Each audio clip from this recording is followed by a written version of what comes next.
Look 15:11 से। फिर यीशु ने कहा, किसी मनुष्य के 2 पुत्र थे। उनमें से छोटे पुत्र ने पिता से कहा, पिताजी, संपत्ति में जो मेरा शेयर है, भाग है, वह मुझे दे दीजिए। पिता ने उन दोनों में अपनी संपत्ति बांट दी।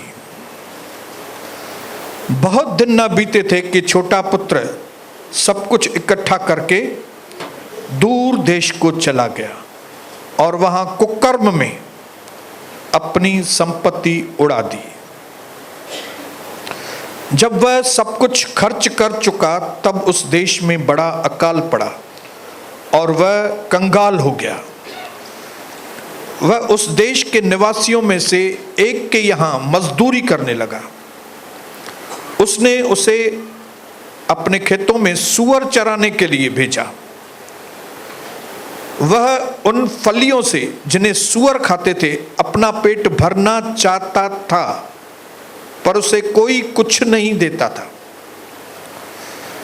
17 वचन अंडरलाइन करना, 17 वचन। जब वह अपने होश में आया, जब वह अपने होश में आया, बोलिए, जब वह अपने होश में आया, तब कहने लगा, मेरे पिता के अनेक मजदूरों को आवश्यकता से अधिक रोटी मिलती है और मैं यहां भूखों मर रहा हूं। मैं अब उठकर अपने पिता के पास जाऊंगा और उससे यह कहूंगा, पिताजी, मैंने स्वर्ग के विरोध में और आपकी दृष्टि में पाप किया है। अब मैं इस योग्य नहीं रहा कि आपका पुत्र कहलाऊं, इसलिए मुझे अपने एक मजदूर के समान रख लीजिए। यह निश्चय कर वह उठा और अपने पिता के पास चला। इधर सब लोग इधर ध्यान देंगे। अपने पड़ोसी की ओर मुंह करके कहो, अपने पड़ोसी को मुंह करो और उसको बोलो, शैतान से बोलना, मैंने अपना मन फिरा लिया है।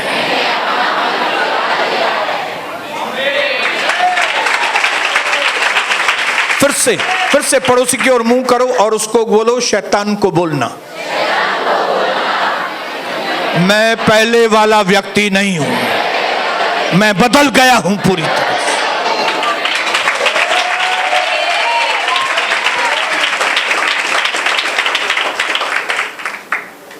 मेरे भाइयों बहनों, परमेश्वर का वचन इतना सच्चा है कि न उसमें हम कुछ मिला सकते हैं और न उसमें से कुछ अलग कर सकते हैं। जब प्रभु मुझसे बात करता है तो जैसे वो बात करता है वैसे ही मैं आप लोगों को बताता हूं, चाहे आप लोगों को बुरा लगे या अच्छा लगे। आप इधर आओ या नहीं आओ, जो आप बोलेंगे मैं आपको नहीं बोलूंगा, जो प्रभु मुझसे बोलेगा मैं वही आपको बोलूंगा, क्योंकि आपकी और मेरी भलाई इसी में है कि हम उसकी सुने, आदमी की। क्या मान, हालेलुया। बोलो, मुझे परमेश्वर की सुननी है। बोलो, लोगों की सुन सुन के बोलो, मैंने सत्यानाश कर दिया। अब मुझे परमेश्वर की सुन, हालेलुया। बोलो, मुझे परमेश्वर की सुन।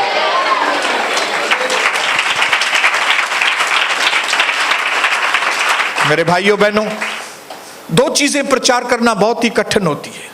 2 चीजों का, एक तो वो चीज जो एकदम कॉमन है, सब लोगों को मालूम है, उसके बारे में फिर से प्रचार करना बहुत कठिन होता है, क्योंकि आप बोलेंगे सब तो सुना हुआ है ब्रदर, वापस से क्या सब सुने। और दूसरा, जो चीज आपने सुनी ही नहीं कभी, उसको प्रचार करना बहुत कठिन होता है, क्योंकि आपकी समझ में आना चाहिए। लेकिन ये लूका 15 जो है, ये बच्चा जानता है। बोलो, बच्चा जानता है। लूका 15 ये कहानी लोगों के हृदय में लिखी हुई है। गुमराह पुत्र, गुमराह पुत्र, गुमराह पुत्र। इसका प्रचार करना बहुत कठिन है, लेकिन जब प्रभु हमारे साथ है तो कौन हमारे विरुद्ध। आज इस कहानी से ऐसी चीजें सीख के जाएंगे जो शायद आपने जिंदगी में कभी नहीं सीखी। ये मेरी जिंदगी का सबसे मोस्ट फेवरेट टॉपिक है ये। Hallelujah, hallelujah. इस वचन ने मेरी जिंदगी के अंदर से जो गंदगी हो सक कुरेद कर मेरे अंदर से गंदगी को बाहर निकाला। इस वचन ने, इस गुमराह पुत्र के वचन ने, हालेलुया, मेरे अंदर की सारी मलिनता को मेरे अंदर से साफ किया है। इसके लिए बड़े ध्यान से, एक भी, खास करके पीछे की बहनें, इधर उधर मत देखना, सीधा इधर देखना। इधर से करंट आएगा आपको, उधर से पड़ोस से करंट नहीं आएगा आपको। उधर से उल्टा करंट आपका, क्यों, कौन सी शक्ल करके बैठा है आपको मालूम नहीं।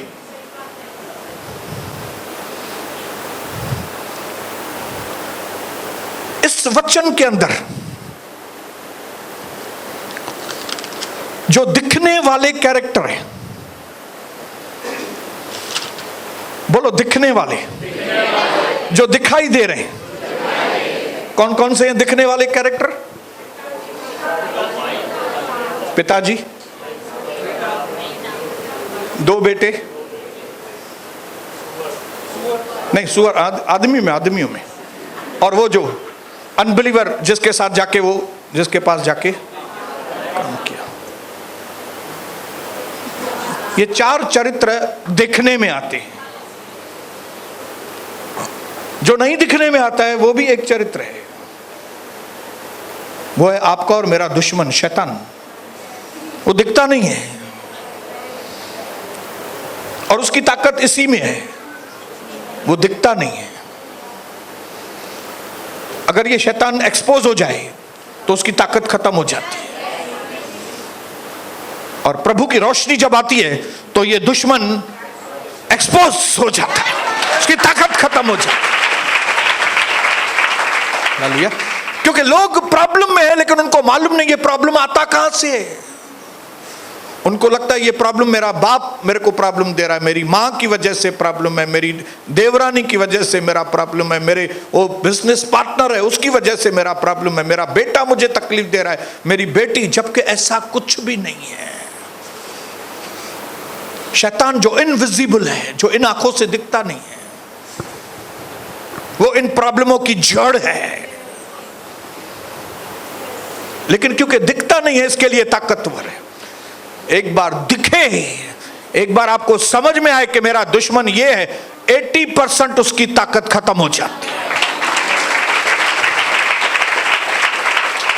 और आज यहां पे 80% नहीं, 100% उसकी ताकत खत्म होने वाली है। उसकी ताकत, कम ऑन, हालेलुया, बोलिए हालेलुया, बोलो। प्रभु यीशु के मुंह से यह कहानी आई है, और इस कहानी के जरिए परमेश्वर बहुत सारी बातें हमको सिखाना चाहता है। लेकिन जैसे जैसे हम आगे बढ़ेंगे हम देखेंगे कि कौन सी चीजें प्रभु हमारे अंदर बैठाना चाहता है। क्योंकि जैसे जैसे वो रोशनी आपके अंदर आएगी, आप परमेश्वर के सामर्थ्य में बढ़ते जाएंगे।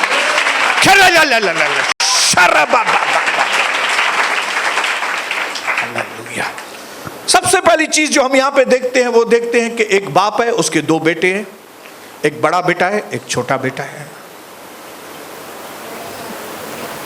आदमी बहुत अमीर है, पैसा बहुत है। छोटा बेटा कहता है मुझे मेरा हिस्सा दो, और बाप उसको हिस्सा दे देता है। लेकिन वो हिस्सा लेके अपने बाप के साथ रहने को पसंद नहीं है उसको।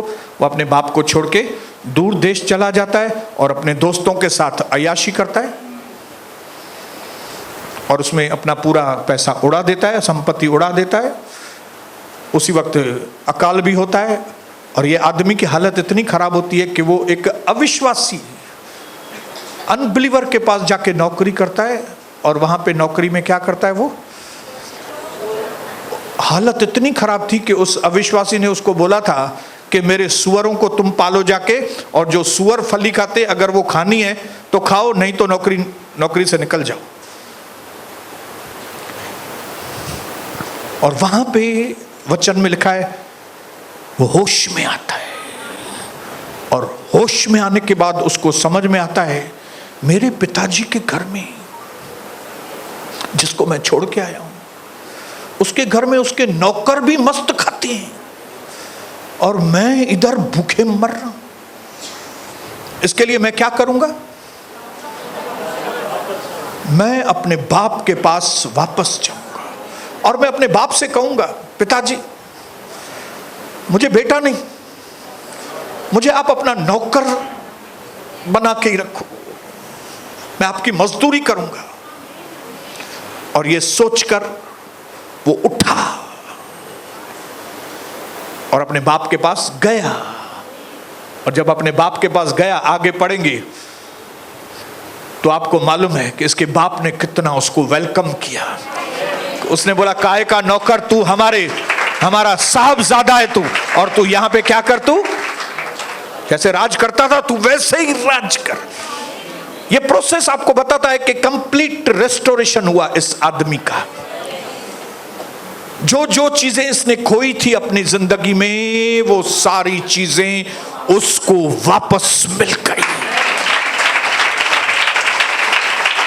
और 2025 में मैं आपको बोलता हूं, जो पिछली जिंदगी में आपने खोया है, जो जो चीजें, जो जो इज्जत, जो जो वक्त आपने खोया है पहले, ये 2025 में प्रभु आपको वो सारी चीजें वापस। अगर आप विश्वास करते हो तो हालेलुया बोलो, कम ऑन हालेलुया बोलेंगे। बोलो मुझे वापस चाहिए, बोलो मुझे मेरी सारी चीजें वापस चाहिए। बोलो आपको चाहिए तो मुंह से बोलना, क्योंकि मांगो तो तुमको जिया जाएगा, ढूंढो तो तुम पाओगे, खटखटाओ तो तुम्हारे लिए द्वार खोला जाए।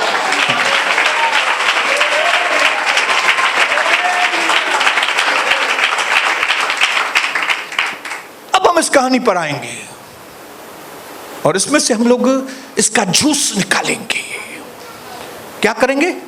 इसके अंदर की जो ताकत लेंगे हम लोग। अभी हम पूरी नजर इस छोटे बेटे की ओर लगाएंगे। छोटा बेटा, उसने अपने पिताजी को कहा, पिताजी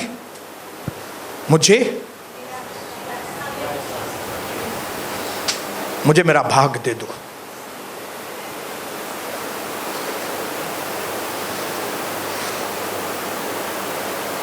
ऐसा नहीं कि उसको पैसे की लालच थी,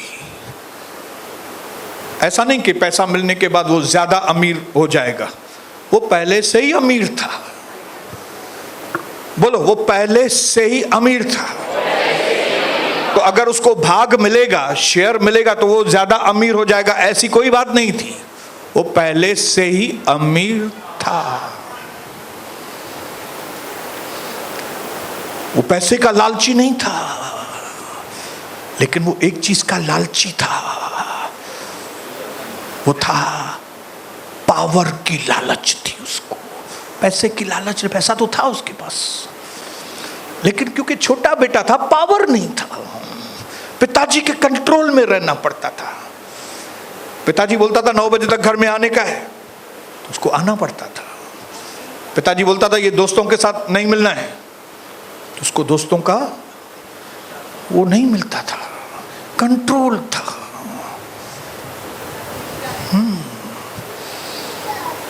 आपको मालूम है कई हमारे कलीसिया के लोग क्यों परेशान हैं?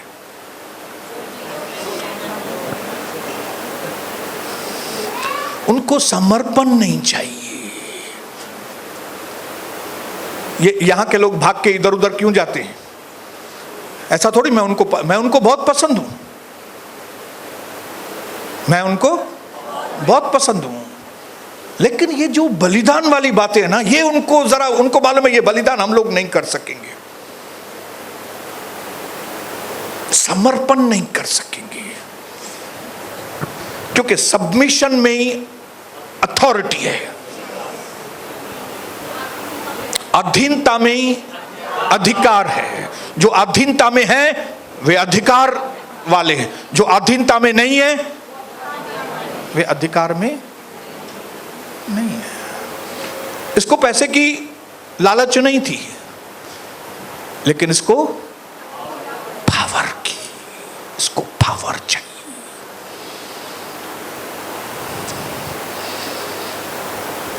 इसको कंट्रोल नहीं चाहिए। लोगों को डिसिप्लिन नहीं चाहिए। लोगों को क्या है, मैं जब भी आऊं, मेरे को पास्टर कुछ नहीं बोले, हाँ, मैं जब भी आऊं, जब भी जाऊं, जब भी मैं बोलूं मेरे को गीत गाने का है तो वो पास्टर बोले हाँ गाओ गाओ। जब भी मैं नहीं आऊं तो मेरे से सवाल नहीं पूछे क्यों नहीं आए थे। डिसिप्लिन पसंद नहीं। ये आदमी को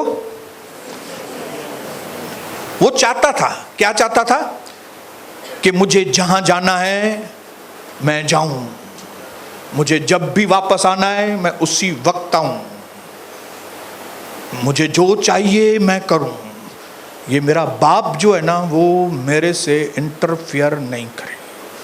ये बाप क्या करे, खाली मेरे को पैसा देते जाए,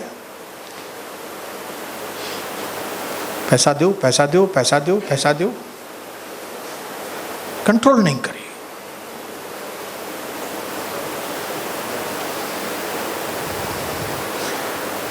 बोलिए हालेलुया, बोलो हालेलुया। ऑलरेडी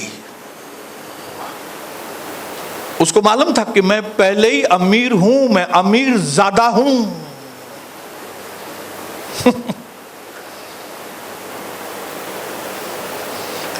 उसके घर में हजाम आता था उसकी शेव करने के लिए, उसके नौकर उसको स्नान कराते थे, तो एक से एक कपड़े पहनता था। He was a big shot, वो अपने शहर का बिग शॉट था, पहले ही वो बड़ा व्यक्ति था। ऐसा नहीं पैसा मिलने के बाद वो और बड़ा नहीं बड़ा बन, वो पहले ही बड़ा था, पहले ही वो आशीषित था। जैसे आप और हम पहले से ही आशीषित हैं।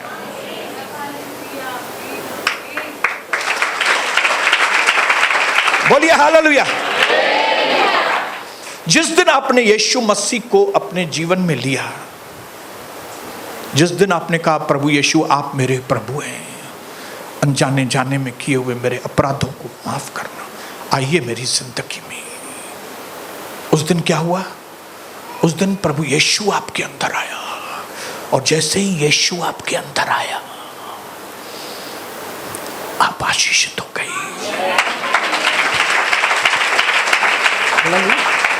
मैं अपने आप में कुछ भी नहीं हूं, लेकिन अगर मेरे अंदर प्रभु है तो मेरे जैसा दुनिया में कोई भी नहीं है। अपने पड़ोसी को बोलो आपके मन में यीशु है तो आप आशीषित हैं। बोलो मैं आशीषित हूं, बोलो।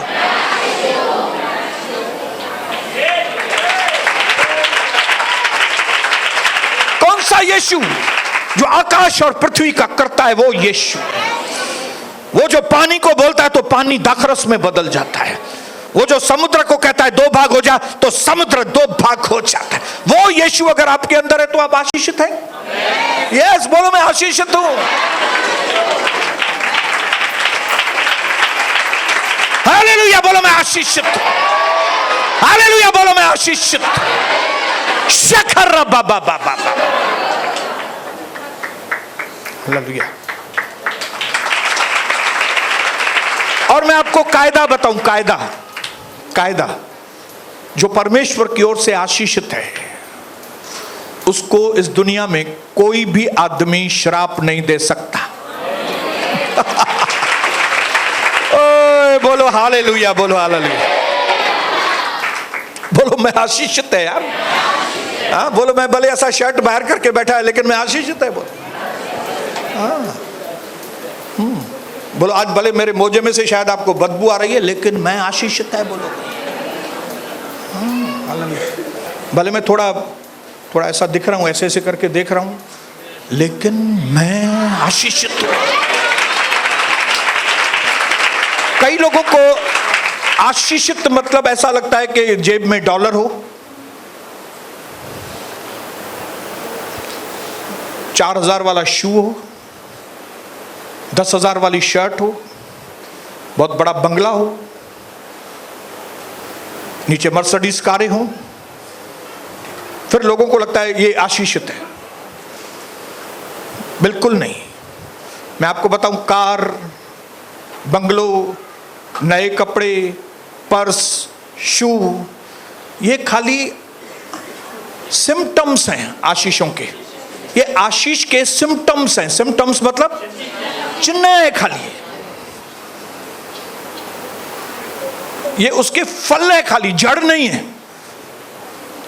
अगर मैं बोलता हूं मैं आशीषित हूं, तो इसकी जड़ ये नहीं है कि मेरे पास कार है, मेरे पास बंगलो है, मैं एकदम वो, ये खाली सिम्टम्स हैं, जड़ कुछ अलग है। व्हेन आई से आई एम ब्लेस्ड, जब मैं कहता हूं मैं आशीषित हूं, तो इसका मतलब क्या है मालूम है? इसका मतलब है कि परमेश्वर जिसने आकाश और धरती को बनाया, उसका फेवर, उसका अनुग्रह मुझ पर है। Hallelujah, hallelujah. अगर ऐसे लोग यहां पे हैं जिसके ऊपर परमेश्वर का फेवर है, अगर उनके ऊपर अनुग्रह है, तो वे हालेलुया बोलेंगे। Come on Jesus. आशीषित लोग बोलेंगे हालेलुया। बोलो मैं आशीषित हूं, बोलो। अरे बोलो मैं बहुत आशीषित व्यक्ति हूं। हालेलुया। ये जब फेवर होता है ना किसी के ऊपर, फेवर, हिंदी शब्द मुझे बराबर नहीं मिल रहा, तरफदारी भी है अक्षर, लेकिन चलो फेवर समझ रहे हैं ना, तरफदारी। हाँ, प्रभु मेरी ओर फेवर। जब फेवर किसी के ऊपर होता है ना, जैसे मेरे ऊपर फेवर है, मेरे ऊपर अनुग्रह है, मेरे ऊपर प्रभु की दया है, तो मैं किसी भी दुश्मन के हाथ में आने वाला नहीं हूं। हालेलुया बोलो, हालेलुया बोलो। ये जड़ है, ये जड़ है। ये जब कोई व्यक्ति आशीषित है ना, तो दुश्मन किसी भी तरह से उसके ऊपर हाथ नहीं, वो दुश्मन की पकड़ में नहीं आता है। दुश्मन एक दिशा से आता है, लेकिन 7 दिशा उससे भाग जाता है, 7 दिशा। इसको कहते हैं ब्लेस्ड। जब हम यीशु मसीह के नाम से आशीषित होते हैं ना, बीमारी आएगी लेकिन टिकेगी नहीं। हट हट हट। 2-4 दिन आपको लगेगा धंधा नहीं चल रहा है, लेकिन फिर जैसे ही प्रार्थना किया, हट, वापस से धंधा आना चालू हो जाता है। हालेलुया। घर में लफड़ा हुआ, थोड़ा तू मैं हो गया, उसके साथ हो गया, घर में अशांति हुआ, लेकिन 2 घंटे में देखेंगे सब मेल मिलाप हो गया, शादी। बाकी बाय सबका मैं बराबर थी। कितनी बार हम लोग तू मैं, लेकिन हर तू मैं के बाद हमारे बीच में प्यार और बढ़ गया है, कम नहीं हुआ। कमान बोलेंगे हालेलुया। ऐसा वैसा बोलो नहीं समझना मुझे, मैं बहुत आशीषित व्यक्ति हूं। भले मेरा वजन खाली 64-65 किलो है, लेकिन घबराना, मेरे द्वारा प्रभु कुछ भी कर सकता है।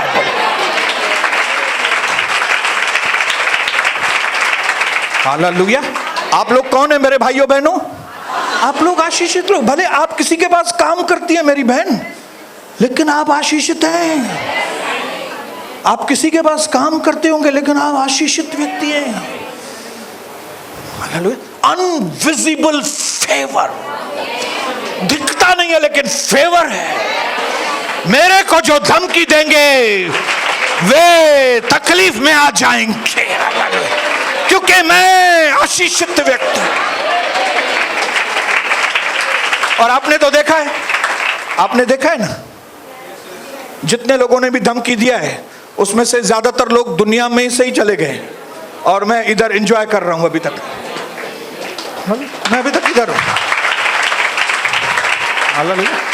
मैं भी इधर हूं, मेरा शोरूम भी इधर है, मेरे बच्चे भी इधर हैं, सब कुछ, मेरी कलीसिया भी इधर है, सब कुछ इधर ही है। हाँ, अपने पड़ोसी को बोलो मर गए मारने वाले।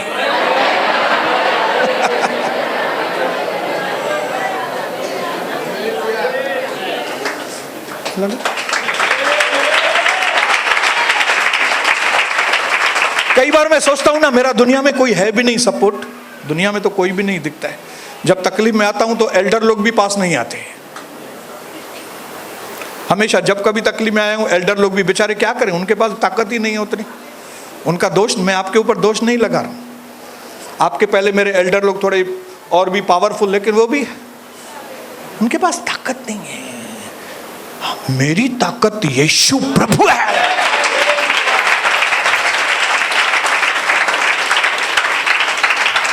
तो ये जो छोटा बेटा था ना, ये ऑलरेडी ब्लेस्ड था। ऐसा नहीं पैसा मिलने के बाद वो और ज्यादा ब्लेस्ड होता, ऑलरेडी ब्लेस्ड था।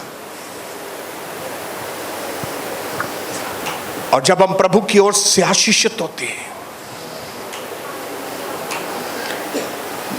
कोई भी भूत प्रेत, कोई भी काला धगा, कोई भी जादू टोना, भानुमती, गोरी विद्या, काली विद्या, कोई भी चीज का असर हमारे ऊपर होने वाला नहीं है।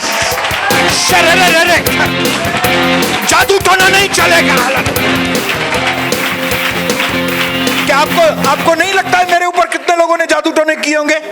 फिर किधर लगा है मेरे को? लगता है मेरी स्टाइल को देखे आपको समझ में किसने किया है मेरे को? मेरे दुकान के बाहर, ऑफिस के बाहर कोई मटन का पीस रख के जाता था और एक तरफ नींबू और एक मिर्ची। तो मेरा आदमी बेचारा शटर ऊपर करने से पहले बोलता था, सेठ जी ये मालूम नहीं क्या पड़ा है। मैं बोला 1 मिनट रुको ना, 1 2 3 खोलो शटर, खोल दो शटर। क्यों? मुझे मालूम था याकूब के ऊपर कोई भी जादू टोना नहीं चलता। आपको डर में जीने की जरूरत नहीं है। कोई मुझे मथक करे तो कोई न तो करे, वह कोई करे ही न सकंदो।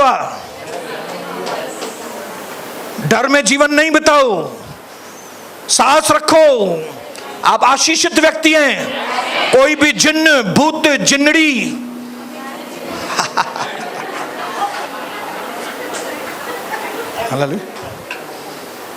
ये रमेश चंद्र, ये निकरी वेंदा रमेश चंद्र। हालेलुया, निकलो रमेश चंद्र, निकलो इन्हनि मां यीशु प्रभु जे नाले। कितने यहाँ पे रमेश चंद्र निकले हैं इधर से? हाँ, दीपक, मेरा नाम रमूला है, निकल रमूला। हालेलुया। क्यों? बोलो मैं आशीषित हूं यार। क्यों? आपको प्रभु ने आशीष की, मैं प्रभु की ओर से आशीष। इसके लिए मेरे ऊपर कोई भी इस तरह का जादू तो ना हो। और मैं आपको एक सीक्रेट बताता हूं, क्योंकि शैतान को मालूम है कि मैं इसके ऊपर कोई भी श्राप नहीं डाल सकता, क्योंकि ये प्रभु की ओर से आशीषित लोग हैं। लेकिन उसको मालूम है कि एक ही चीज से आपके ऊपर श्राप आएगा, और वो है जब आप खुद आपको श्राप देंगे। आप कब श्रापित होंगे? जब आप खुद को श्राप देंगे। इसके लिए शैतान वो सिचुएशन पैदा करता है कि आप खुद को ही श्राप दें। मां छो पैदा थियसि न दुनिया में, मां मरी वञा जेकर। आपने देखा कई हमारे जो भाई बहन ऐसे बात करते हैं, इससे अच्छा तो मैं मर जाता था, मैं क्यों पैदा हुआ, मेरे साथ ऐसा क्यों हुआ, ऐसा। ये शैतान ने उसका सराउंडिंग ऐसा किया है कि वो अपने आप को श्राप दे। क्योंकि शैतान श्राप देगा तो हमको लगने वाला नहीं है, कोई बद्दुआएं देगा तो हमको लगने वाला नहीं है। कोई अगर मेरे को बोलता है मैं तुझे शराब देता हूं, मैं बोलता हूं शराब पीता ही नहीं है मैं मेरे को चाहिए ही नहीं तुम्हारा शराब, हालेलुया। मेरे को तुम्हारा एक भी चीज नहीं चाहिए, हालेलुया। मैं आशीषित हूं। इसके लिए शैतान पूरी कोशिश करता है आपकी सराउंडिंग ऐसी करे, माहौल ऐसा करे कि आप आशीष वाली जगह से बाहर आए,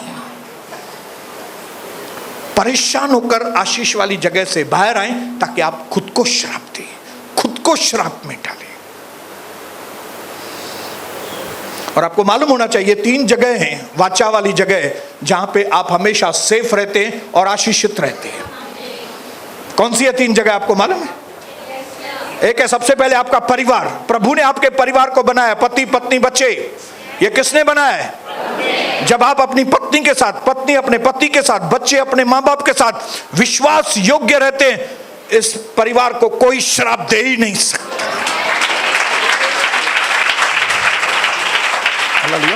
इसके लिए भाइयों, पराई स्त्री को कभी देखना मत, वो आपके लिए नहीं है। पराया मर्द नहीं देखना कभी भी, स्ट्रिक्टली।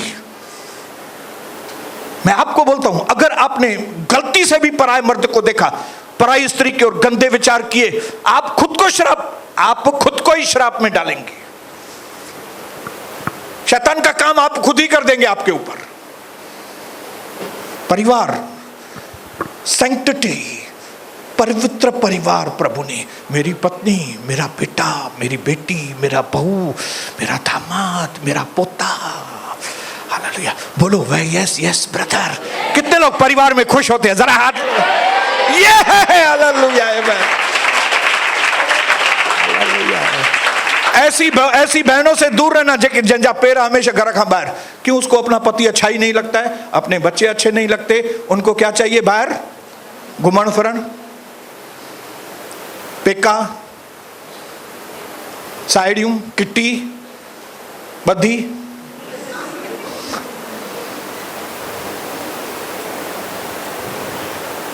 नंबर 2 जो आशीषित जगह है, जहां पे प्रभु अब हमेशा आशीष करता है, वो है हमारी कलीसिया। हालेलुया, यस, आमीन। जब हम कलीसिया में सेवा करते हैं परमेश्वर की, जब हम प्रभु के आगे झुकते हैं, जब हम प्रभु की आराधना करते हैं, हम एक सेफ्टी के दायरे में होते हैं। हालेलुया। नंबर 3 जो हमारी सेफ्टी की जगह है, वो है हमारा मिशन काम। जब हम बाहर परमेश्वर का वचन लोगों को सुनाते हैं, अपनी गवाही लोगों को सुनाते हैं, वो एक ऐसा जगह रहता है जहां पे शैतान हमको छू भी नहीं सकता।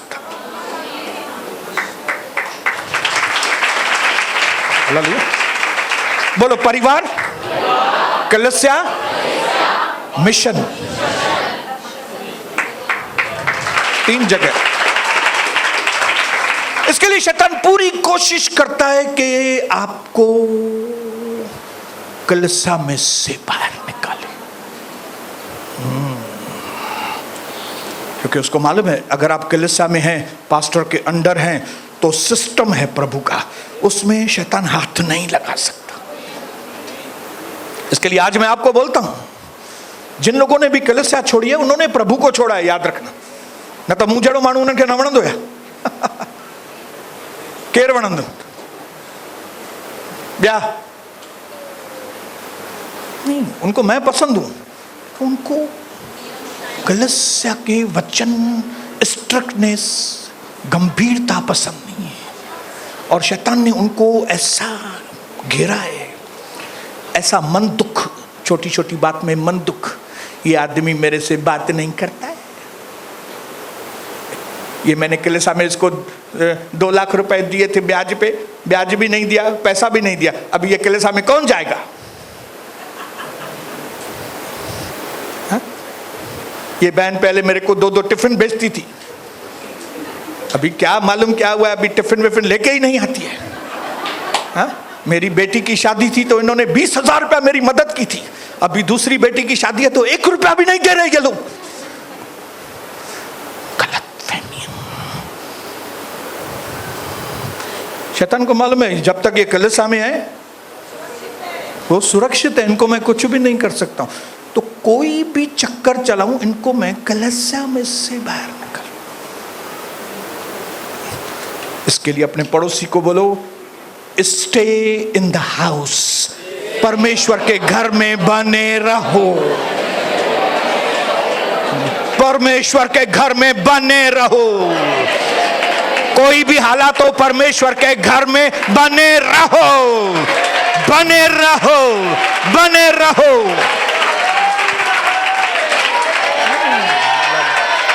हालेलुया। अपने पड़ोसी को बोलो, आप मेरे से बात करो या नहीं करो, मैं तो कलीसिया छोड़ने वाली नहीं है। पास्टर जी आप मुझे गीत गाने को दो या नहीं दो, कलीसिया तो मैं छोड़ने वाली नहीं है। पास्टर जी आप कितना भी जोर से भी बात करेंगे, आप मुझे धमकाएंगे भी, तो भी मैं कलीसिया छोड़ के जाने वाला नहीं है। हालेलुया, बोलो हालेलुया। क्यों? बोलो, ये जगह मेरे लिए आशीषित जगह है। आपको देखना है, आपको देखना है जो कलीसिया छोड़ के गए इधर की, आप देखो उनके, उनका फोटो निकाल के आओ, खाली आप फोटो निकालो। उनके शक्ल से ही समझ में आ जाएगा तोते उड़ गए। क्यों? क्योंकि ये जगह छोड़ के चले गए। वो जहां पे प्रभु उनको प्रोटेक्शन दे रहा था, जहां पे वचन दे रहा था, जहां पे प्रार्थनाएं हो रही थी, जहां पे संगति हो रही थी, ये जगह छोड़ के जाना बहुत डेंजर है। ये तो डकाई दो थी हमेशा। हाँ, ये तो हमेशा डकाए पूरो क्यों थी सके। असांजी मर्जी है ना, चाहूं या ना चाहूं, तो आपकी मर्जी है ना, मैं किधर बोल रहा हूं। हालेलुया। लेकिन वचन कहता है एक ही गलती गुमराह पुत्र ने की, और वो थी अपने बाप के घर को छोड़ दिया।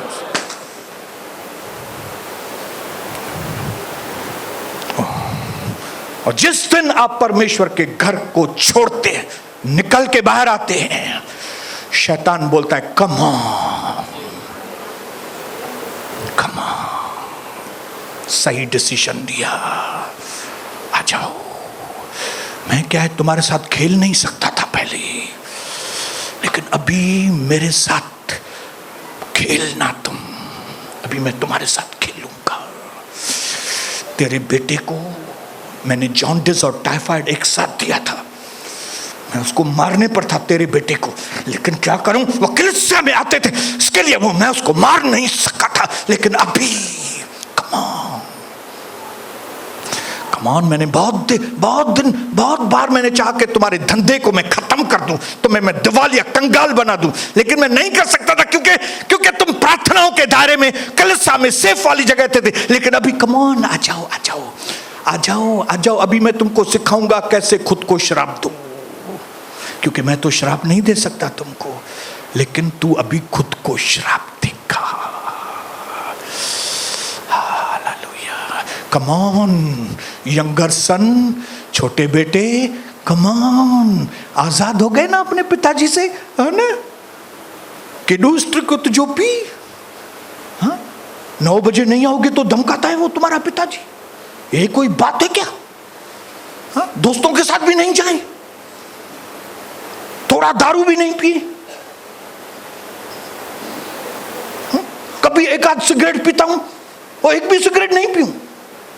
क्या यार, ये पिताजी कितना कड़क है, आधा घंटा लेट आते हैं तो ये चढ़ के बैठता है, आधा घंटा क्यों लेट आए हो, धंधो क्यों के रहते हैं चुआ। अभी आजाद हो गए ना गुमराह पुत्र, अभी आजाद हो गए ना, अभी दोस्तों के साथ मजा करो, कम ऑन, दोस्तों के साथ पार्टी। कौन बैठ के इनकी शिक्षाएं सुने, मांगो तो तुमको दिया जाएगा, ढूंढो तो तुम पाएंगे, होता थोड़ी है कुछ भी।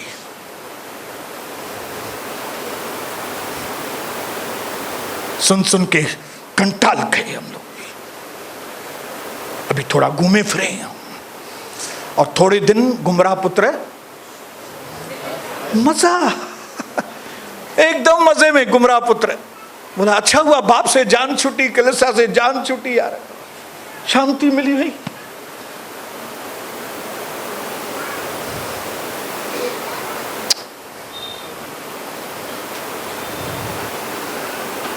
उसको मालूम नहीं पड़ा कि तुम आशीष वाले जगह से तुम बाहर हो गए। कौन सी जगह? जहां पे कोई जादू टोना नहीं लगता था, काई लगत ना। हालेलुया। तुमको जादू टोना करना है, ये लो बाल कटिंग करके देता हूं, करो। होता है, देखो मेरे ऊपर होता है क्या? मेरा मोम का पुतला बनाओ, टार्च नहीं लगाओ, देखो सोनी को होता है क्या? कुछ भी नहीं होता है। क्यों? मैं जो परम प्रधान के छाए हुए स्थान में बैठा है, वह सर्वशक्तिमान की छाया में। हालेलुया। इसके लिए जो कलीसिया छोड़ के गए, हालेलुया भी नहीं बोलने का उनके साथ। विचड़ंदड़ बीमारियों हुए, केरन हुए विचड़ंदड़ बीमारियों, निंदाजू वेदियों, इसने ऐसा किया, उसने वैसा किया, इसने फलाने ने ऐसा किया, इसने ऐसा किया। खुद भी बर्बाद, दूसरों को भी बर्बाद करते हैं। ये गुमराह पुत्र बर्बाद हो गया आपके सामने। कितने पैसे थे उसके पास, लेकिन वचन में लिखा है दोस्तों के साथ उड़ा उड़ी में उसने अपनी सारी संपत्ति खो दी। ऐसा नहीं लिखा है खाली पैसा गंवाया उसने, क्या लिखा है? उसने अपनी संपत्ति, बोलो संपत्ति। संपत्ति मतलब खाली धन नहीं, धन के साथ साथ उसने अपना सेल्फ रिस्पेक्ट, अपनी पोजीशन, अपना रुतबा। जब एक बेटा अपने बाप के साथ होता है तो क्या रुतबा होता है? और यही अपने बाप को छोड़ के जाता है तो उसका अपमान है ना। ये पंजे पी सा झगड़ा करे निकतो थी, कैसे हो भाई साहब? हाँ ठीक हूं। सब ठीक है ना? हाँ ठीक हूं। फिर पीछे बोलेंगे पंजे पी सा न ठहरो तो कैसा ठहर दो। अपने बाप से नहीं बनी है इसकी, किसके साथ बनेगा? और ये हक है, ये सच है। अगर आप अपने बाप के साथ ही आपकी नहीं बनती, आप किसके साथ बनेगी आपकी? वो बाप जिसने आपको सब कुछ दिया, आपकी उसके साथ ही नहीं बनती तो दुनिया में किसके साथ आपकी बनेगी? बुरी संगति अच्छे चरित्र को बिगाड़ देती है। ऐसे लोगों की संगति कभी नहीं करना, लेकिन विश्वास योग्य ईमानदार विश्वासियों के साथ हमेशा संगति करना, क्योंकि विशाल है वह मार्ग जो नाश की ओर जाता है, लेकिन सकरा है वह मार्ग। घट्ट मानू, नरक में ज्यादा लोग हैं कि स्वर्ग में? नरक में ज्यादा लोग हैं। झूठ ज्यादा होते हैं कि सच ज्यादा होता है? बोलो सच एक होता है, लेकिन झूठ, अरे माही कयो पोही वह सुभाणे ते पुछंदो छा चए, अलाए छा चयो कहिड़ो, लेकिन सच एक ही है। हालेलुया। मेरे भाइयों बहनों, गुमराह पुत्र ने सब कुछ खो दिया अपना, अकाल आ गया, एक के बाद एक तकलीफ। ऐसे लोगों की यही हालत होने वाली है, कोई विश्वास करे या न करे। बाइबल का वचन हमेशा स्ट्रेट फॉरवर्ड होता है, उसमें कुछ ऐसे ऐसे मिला के आपको खुश करने की मैं कभी कोशिश नहीं करूंगा। आप खुश होके जाओ, आप आशीषित होके जाओ, खुश होके नहीं। मैं बोलूं आपको नहीं नहीं कुछ भी नहीं होगा, कुछ भी नहीं होगा, आप भले कैसा भी करो कुछ भी नहीं होगा। नहीं नहीं ये टिक 20 है, आप पिएंगे तो भी कुछ नहीं होगा, बस इतना तो हाँ थोड़ा भी पिएंगे ना, लस्सी में डाल के पियो टिक 20, थोड़ा कुछ नहीं होगा, प्रभु बैठा है ना। कुछ नहीं होगा। The life's most important lesson I want to give you, मेरी जिंदगी का सबसे सबसे पावरफुल संदेश लेसन मैं आपको देना चाहता हूं वो ये है, जो आप दूसरों के साथ देख रहे हैं ना हो रहा है, ये मत समझना वो आपके साथ नहीं होगा, वो आपके साथ भी हो सकता है अगर आपने वो किया जो वो कर रहे हैं। आज विश्वासियों के घर बर्बाद है। घर की बहू घर छोड़ के चली गई है, बेटी ससुराल छोड़ के वापस आ गई है, पैसे उड़ गए पंख लगा के, घर में शांति नामो निशान नहीं है, घर में बरकत नामो निशान नहीं है बरकत का। कौन से विश्वासी है ये? जो बाप के घर को छोड़ के जाते हैं। बाप का घर छोड़ना आसान बात नहीं है। परमेश्वर का भय मानना कभी भी। हालेलुया।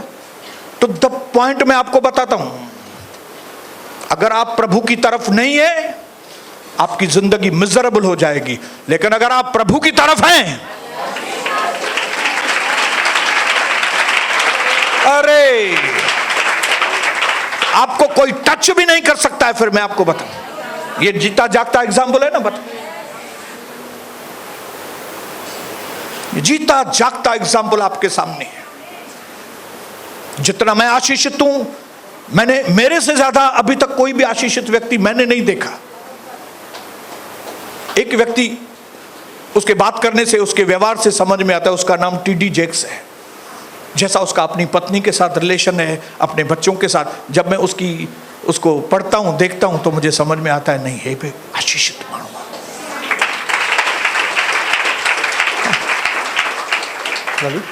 साथ में पत्नी, साथ में बेटा, साथ में बेटी, सब मिलके प्रभु की सेवा करते हैं, इक्वली आगे बढ़ते हैं। ये ब्लेसिंग, ऐसी ब्लेसेड फैमिलियां होती हैं।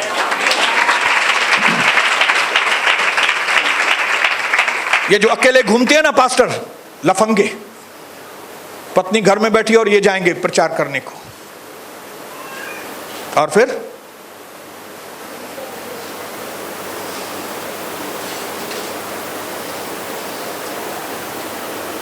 ये दुनिया फॉल्स प्रॉफिट से भरी पड़ी है, डंबूलों से भरी पड़ी है ये दुनिया। लेकिन हम लोग क्या है, लोग डरते, नो बाबा न गला गला, ये क्या कर रही है? लोग बेचारे फंस रहे हैं, आप ऐसा करके चुप करके बैठोगे? हाँ, आपका बेटा फंस जाए, आपकी बेटी फंस जाए वहां पे, फिर भी आप बोलेंगे नहीं नहीं नहीं। बोलिए बोलिए ब्रदर, आपका बेटा आपकी बेटी किधर फंस जाए, फिर भी आप बोलेंगे नहीं नहीं कुछ नहीं बोलना। आपके घर में कोई डाकू आए, चोर आए और आपकी बेटी को उठा के लेके जा रहा है, बेटे को उठा के, आप क्या करेंगे?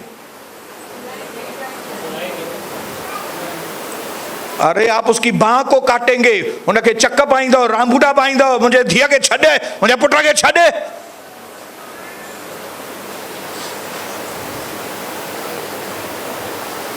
लेकिन धन्यवाद कि वो सुअर की फलियों में से खा ही रहा था कि उसने अपने आप को प्रचार किया। कई बार मेरे भाइयों बहनों, आपके पास कोई भी नहीं आने वाला है। मैं भी कितना वक्त हूं आपके साथ मालूम नहीं, आज नहीं तो कल। अगर आप खुद की मदद करेंगे तो प्रभु आपकी मदद करेगा। अगर आप खुद की मदद नहीं करेंगे, ये गुमराह पुत्र के अंदर ये चीज बहुत अच्छी, वो मैन ऑफ एक्शन था। उसने अपने आप से बातें की, उसने सोचना चालू किया, जब मैं पिता के साथ था कितने मेरे दिन अच्छे थे, मैं कितना उत्साह में था। अरे मेरी बात जाने दो, हमारे पास जो नौकर काम करते थे वो कितने आशीषित थे। ये मैंने क्या कर दिया? मैंने दुश्मन की आवाज सुनी। अपोस्टल विनोद कुमार का ये गीत हम अभी कई बार सुनते हैं, जुदा हुआ मेरे खुदा से मैं। उसने अपने आप से बातें की, मैं अपने पिता के घर वापस जाऊंगा।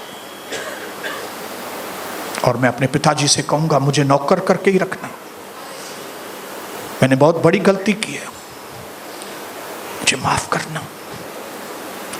Without repentance there is no restoration.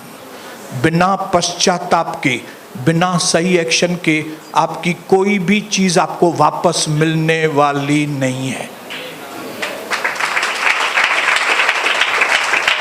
परमेश्वर उसूलों का पक्का है।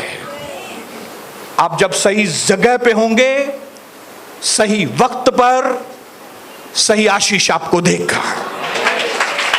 आप सही जगह पे नहीं है, उम्र बीत जाएगी आपकी, कुछ भी मिलने वाला नहीं है। नहीं, प्रभु तो आंखें आशीष करे, नहीं होने वाला है प्रभु आपको आशीष करे। हम आपके लिए प्रार्थना करेंगे ना,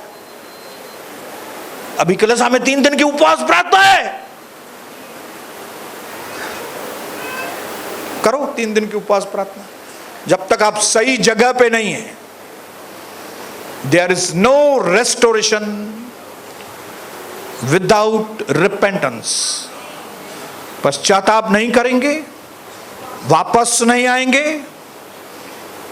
प्रभु के वेदी के आगे झुक के माफी नहीं मांगेंगे, कपड़े भी फिर वही मेले को चले ही रहेंगे, रिंग भी नहीं मिलेगी, जूते भी नहीं मिलेंगे, पार्टी भी नहीं होगी, कुछ भी नहीं होगी। एक ही चीज होगी, सुअर सुअर। आपको सिर्फ सुअर ही दिखाई देंगे। अगर आपको सुअरों में से निकलना है, सुअर इज अशुद्ध प्राणी, अशुद्ध जानवर, अशुद्ध माहौल।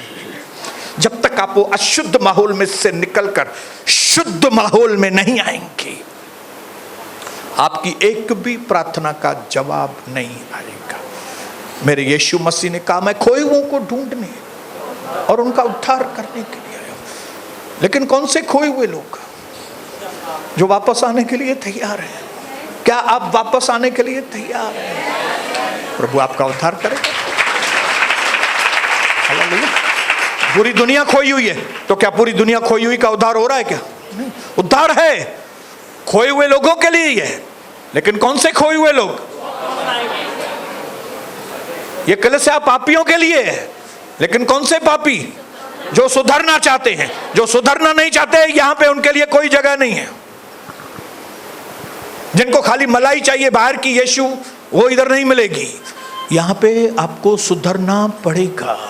अपने पड़ोसी को बोलो, सुधरना है तो आओ इधर, नहीं सुधरना है बाय बोलो, बाय बाय। जैसे आज आप अपने घरों की ओर जाएं, ये इरादे के साथ कि मुझे बाप के पास वापस। ये साल 2025 रेस्टोरेशन का साल है। मेरे जीवन में रेस्टोरेशन होना चालू हो गया है।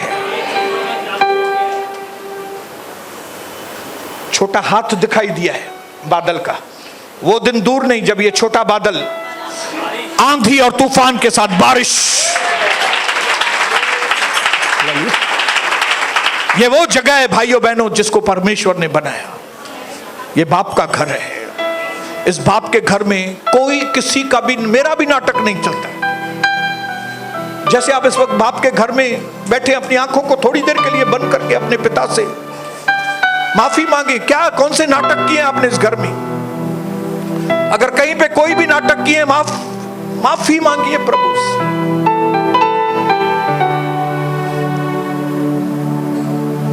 माफी मांगिए प्रभु से, नहीं तो खोई हुई चीजें नहीं मिलेगी।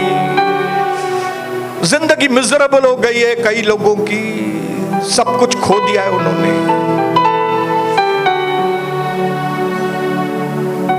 यीशुए,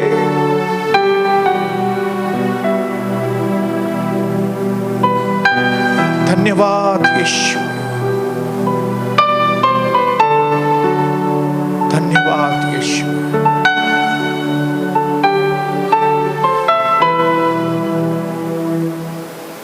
आइए प्रभु, हमारा थापाले परमेश्वर, ये कलीसिया आपकी है। हम सच्चे मन के साथ आपके चरणों के आगे प्रभु यीशु प्रभु के नाम से आते हैं। आज हम आपका भय मानकर अपने जीवन में मुड़ना चाहते हैं प्रभु। मैं मुड़ने के लिए तैयार, मैं पापों को छोड़ने के लिए तैयार, मैं पुराना जीवन छोड़कर नए जीवन में प्रवेश होना चाहता हूं प्रभु। जैसे फरवरी महीने का अंत हो रहा है, मार्च की शुरुआत हो जाएगी, मैं भी पुरानी बातों को छोड़कर नए फैसले लेकर नए महीने में प्रवेश करना चाहता हूं। मुझ पर दया करे परमेश्वर, मुझ पर अपना हाथ रखे परमेश्वर। धन्यवाद मेरे प्रभु, मुझे आपकी सख्त जरूरत है।